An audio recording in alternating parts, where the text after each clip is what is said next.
you should read the sagas from all over the world. There are the Connecticut sagas, there are sagas from many places, and it's such a vast literature that no one can know the whole of it.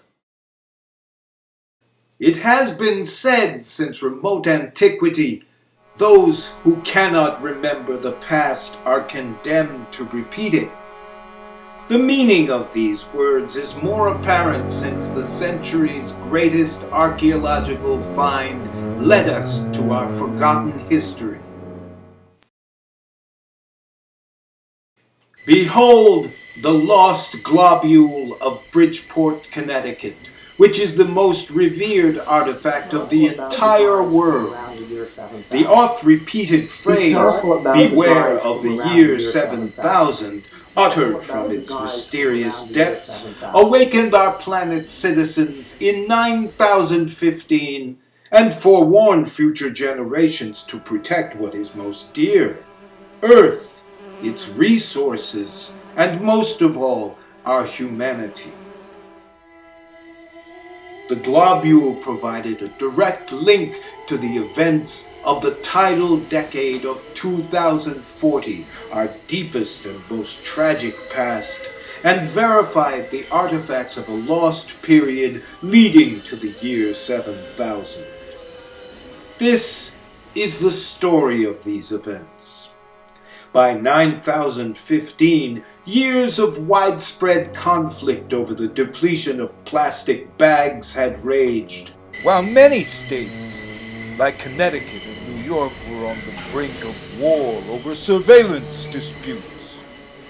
When a child, burying his pet ninja in Barnum's Field, discovered a mud-covered object that seemed to speak, thinking it was an abandoned toy.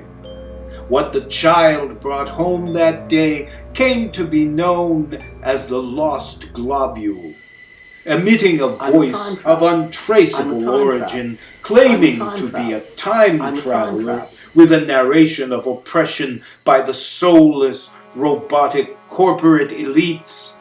The lost globule captured the imagination of a public weary of divisiveness and greed.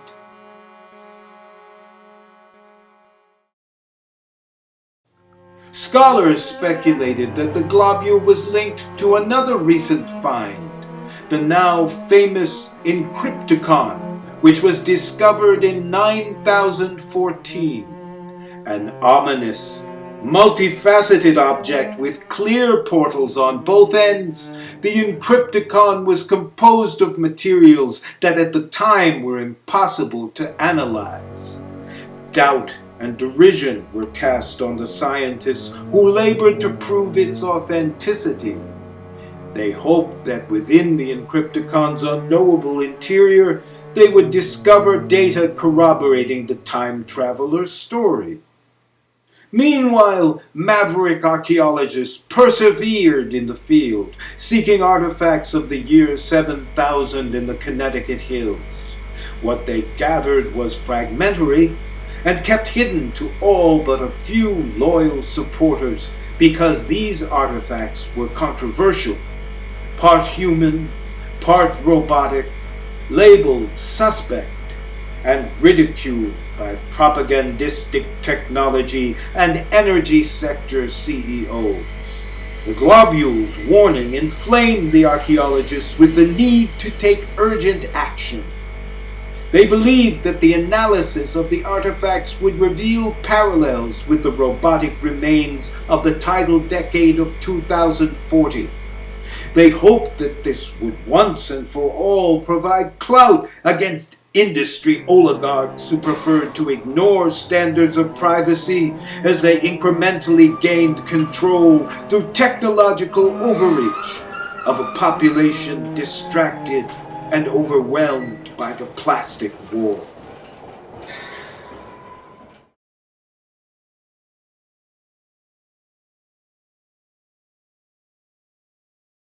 The tidal decade is a period of ancient history that is systematically derided as mythical whenever global resources are low.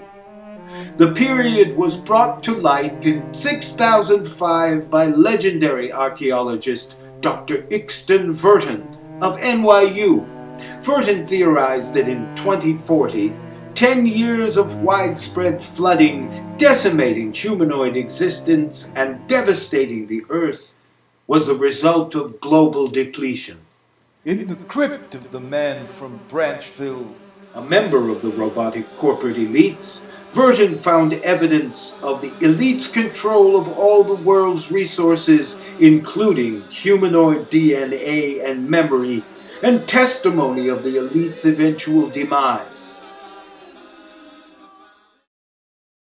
Dr. Verton left behind his notebooks and drawings that were in later centuries dismissed as quackery. I was moved to think of the suffering inflicted on our ancestors who had already endured the tidal decade.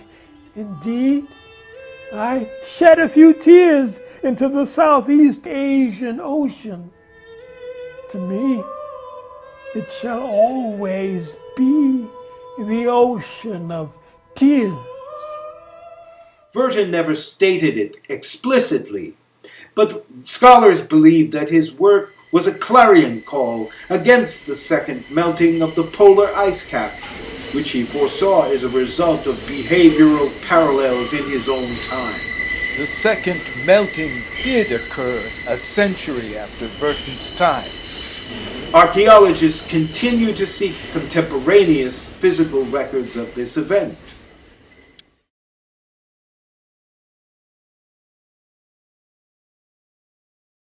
Dr. Verton's words resound today thanks to the unswerving will of Ms. Xenoxia Bulbus Bulbus, 8950, a designer and collector of art who came upon his notebooks and believed. She sought to prove their veracity through visual means, hoping to find art created by the earlier survivors of the tidal decade.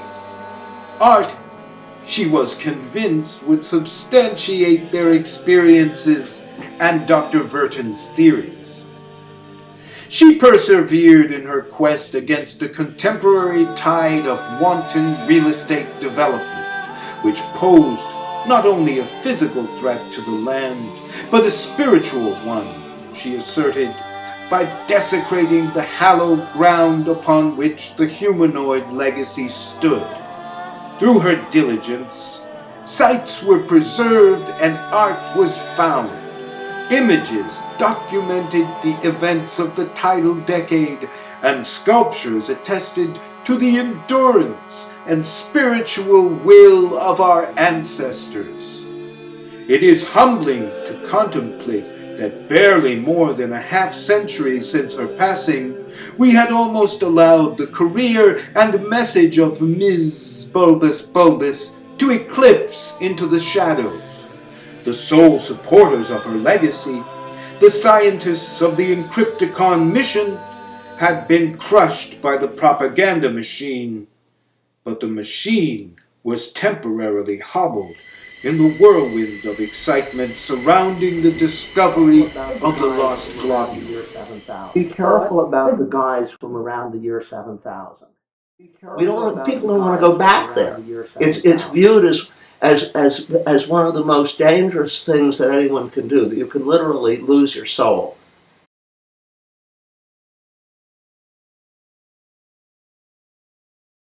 And an extraordinary team of polymaths emerged, the prodigious duo of David and Sam, who uncovered the secret of the Encrypticon by directing through its portals distinct wavelengths of light and varying them by fractions at a time. Encoded text was illuminated, but by only one hue, negative violet.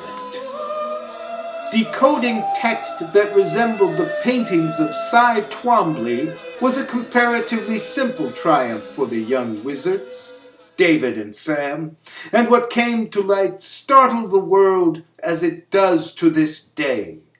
the written testimony of two young artists, Linwood and Jeremiah, who struggled to survive and create during the terrifying reign of the resurgent corporate elites of the year 7000.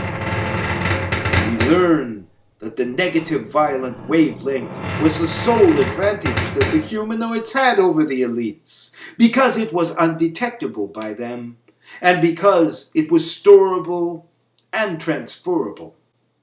A treasure trove had opened. The warnings of the lost globule were verified by the content of the Encrypticon, and it was proven once again that the tidal decade was more than just a fairy tale. In these texts, the corporate elites are indicted in no uncertain terms. Artists Linwood and Jeremiah describe the humanoid condition in Connecticut in the year 7001. People in the marginal communities. It wasn't just Connecticut. There were dozens of them all over the world. But some of them figured out how to be in communication with each other.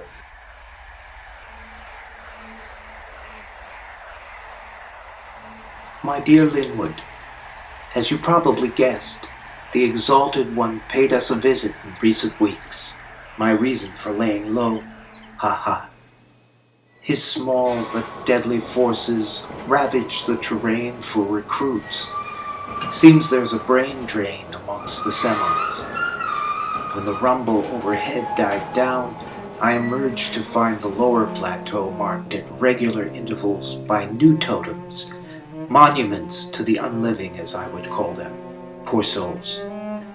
If there is shred of soul left in any one of them at all, judge me as you will, I feel pity for them. Luckily, I am able to focus and create, not without inspiration provided by your last letter, memory sketch, helping me to remain constant in my belief in the enduring truth and beauty of geometry. Yours, Jeremiah.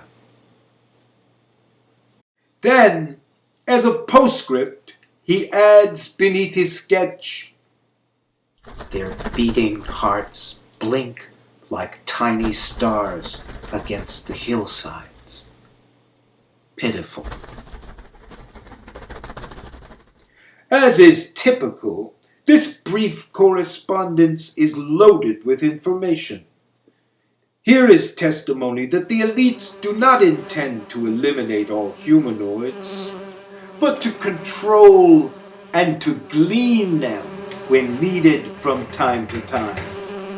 The semis referred to are members of an army of semi-robotic pawns whose mysterious shells and shards were found by the archaeologists before the decoding of the Encrypticon. Putting the pieces of the puzzle together, we learn that these creatures, who are also described by the time traveler of the globule, are transitional beings who have gone robotic, either by capture or by desperate choice. Those who attempt to stray are cruelly punished. Those who are no longer useful are left in a state neither living nor dead. They are put on display so others of similar inclination might be discouraged. Listen to the time traveler's chilling description of elite cruelty. One of the things that the corporate elites did was they started building pain regions into the brains of the robots, so that if they felt that a robot was going over to the human side, they could torture the robot. Elsewhere in the letters we hear moving affirmation of the humanoid need to honor and forgive. The otherwise fiery Linwood states in an excerpt, Tonight we uncovered a heartbreaking ancient relic of a disobedient semi whose punishment was to be embedded in a resinous substance. We have placed the petrified semi on our ancestral altar beneath our slab of tidal sludge. Placement beneath the tidal sludge, still pristine within its transparent enclosure for millennia, is our best way to honor this unfortunate semi who wish to return to us. Jeremiah reports, We found a beautiful artifact just yesterday from the tidal decade, which we believe is a prayer book of symbolic imagery. We shall place it on our ancestral altar beneath the martyred semi. yet the body of a semi who has given his all to serve the elites is preserved and venerated in perpetuity, as is this honored semi, in a precious reliquary. These semis are minions under the command of the Exalted One, also known as the Grand Inquisitor, Captain Rodney Bowie.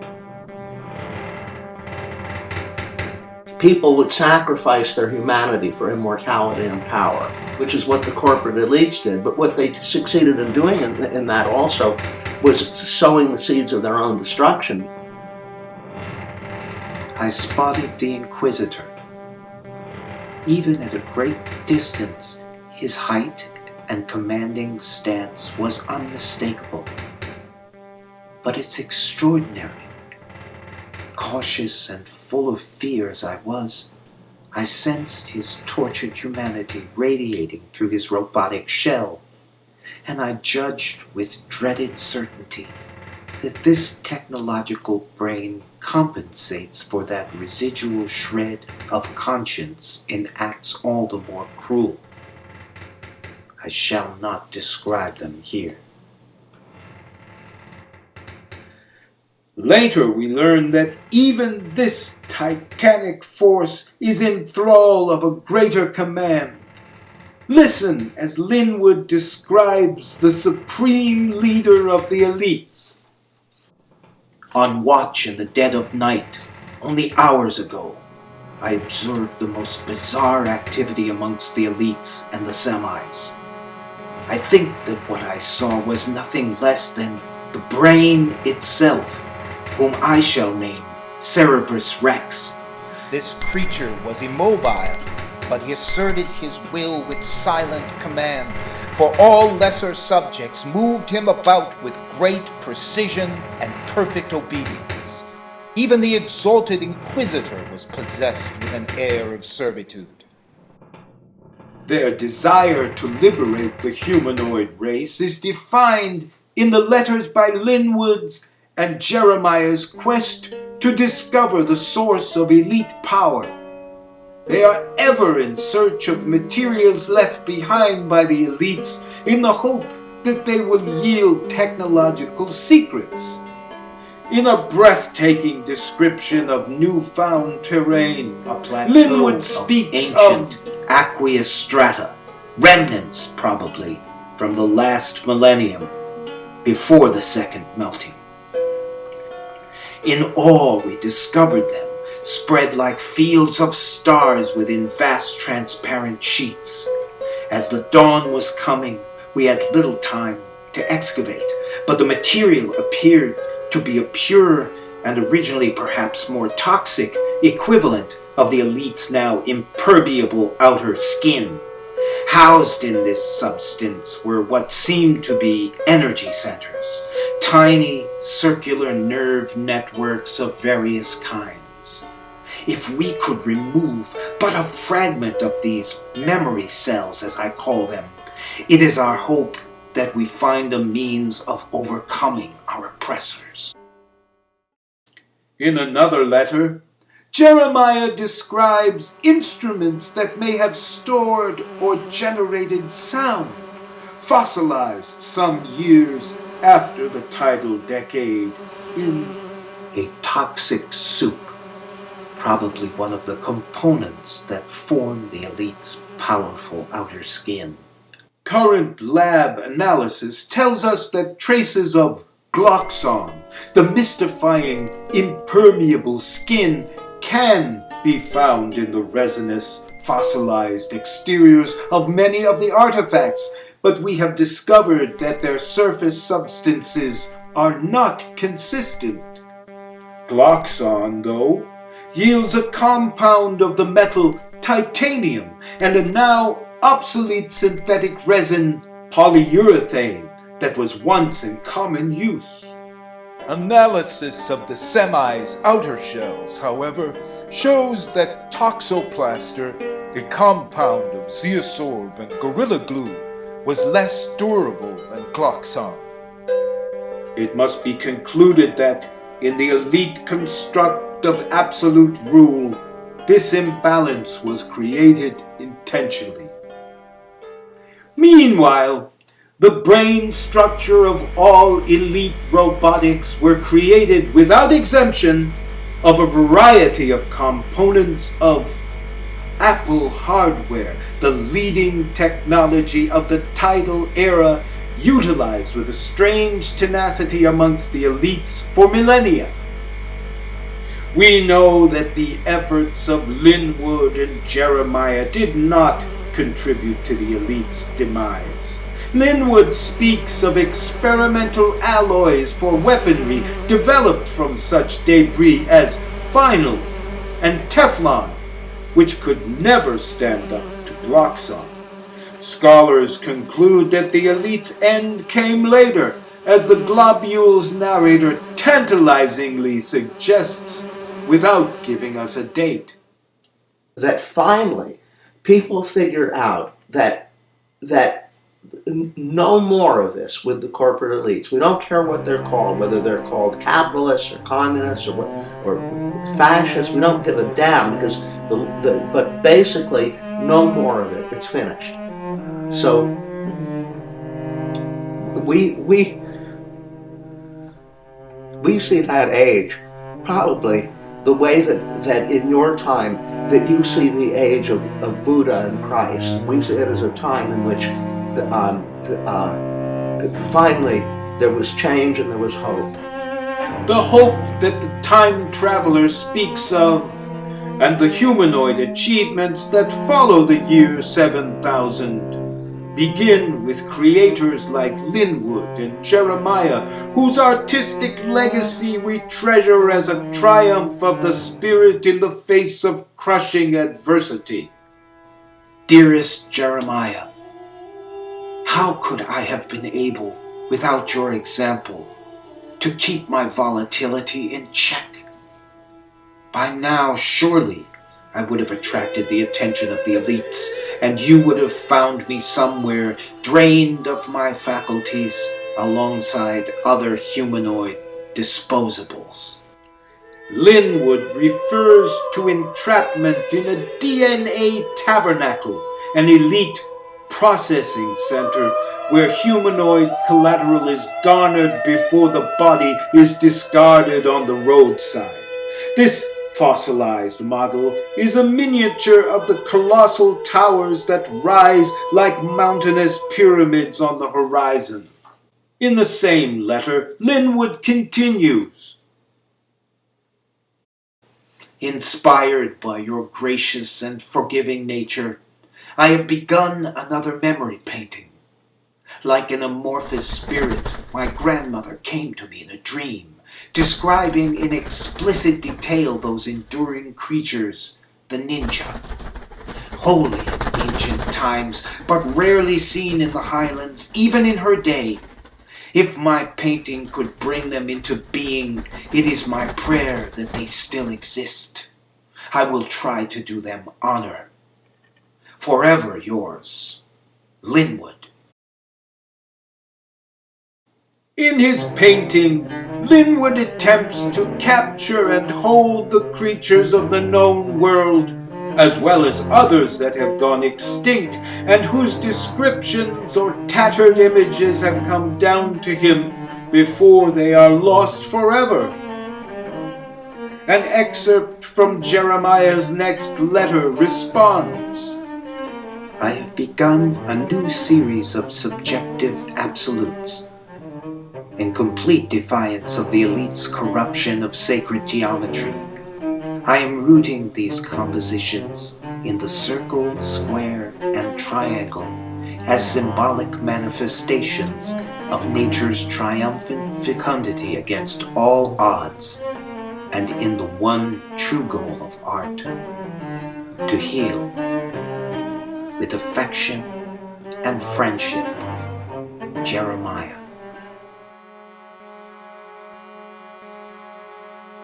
One of the things that happened in this was that probably the corporate elites with their robots really never imagined was that they set themselves on a course that led to a kind of imaginative sterility.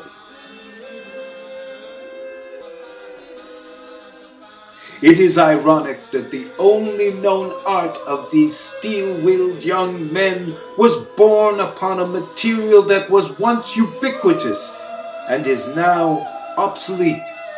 Art that could have been easily destroyed but had survived in the crevices of cave walls to the deliverance of a jubilant archaeological crew which struggled for years against the plastic lobby. Linwood and Jeremiah's letters refer many times to the second melting of the polar ice cap, for them an ancient event which released a frozen continent of plastic bags through its flood waters, a second tidal period of which we know little. Perhaps the most powerful lessons of the paintings are contained in two late letters in the artist's correspondence, beautifully expressed in this segment from Jeremiah. Just yesterday, gathering plastic bags for my work, I found one that contained the remains of another poor animal. Entrapped and taken in the floodwaters of the second melting. For some reason, the innocence of these beings fills me with an overwhelming sense of failure as a humanoid, and of the tragic results of our shortcomings in ways that nothing else that we suffered ever could. Linwood responds, It is true that the sight of incomplete skeletons of our lost animal kingdom brings home the magnitude of our humanoid failings, and it is right that we honor them in our art before we bury them with dignity. Another terrible event is addressed in these letters. Jeremiah warns of A new, insidious technology that might scan a humanoid who is unaware, enabling the elites to track him back to the community and take the whole tribe before anyone is able to warn others. says Linwood. To be scanned, hunted, trapped. This is now our fate unless we act. Stay safe, dear Jeremiah, until we meet again. Jeremiah's final letter describes the sights of his night watch. A semi, punished and made an example of, much like the martyred semi of our ancestral altar. I felt compelled to approach him. As soon as I got within 5 feet of him, an intense light emerged from 6 portals on the front of the slab that he was mounted on. And this light not only blinded me temporarily, but instantly drained some of my strength as well, and I stepped back in fear. Exhausted as I am, I realize what has happened. It is becoming clear to me now. I have been scanned.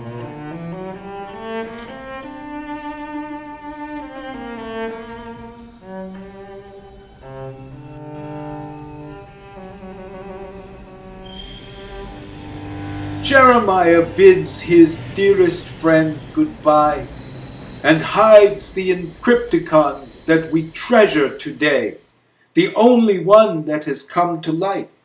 He cloaks himself in Nega-Violet and disappears.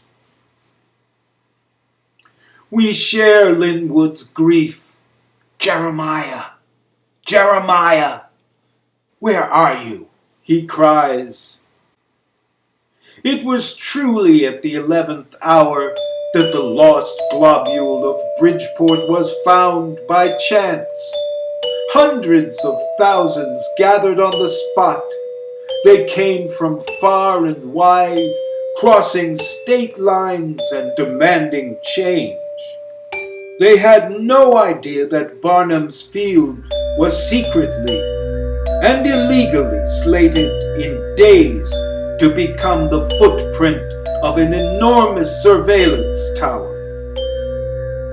Many died, but we, the citizens of 9054, can attest that they didn't die in vain. As global citizens of the year 9054, we must be ever vigilant that resources and technology meet the needs of the universal community and remain free of exploitation by individual will toward personal gain. Let us honor the legacy of Linwood and Jeremiah as we march into the 10th millennium.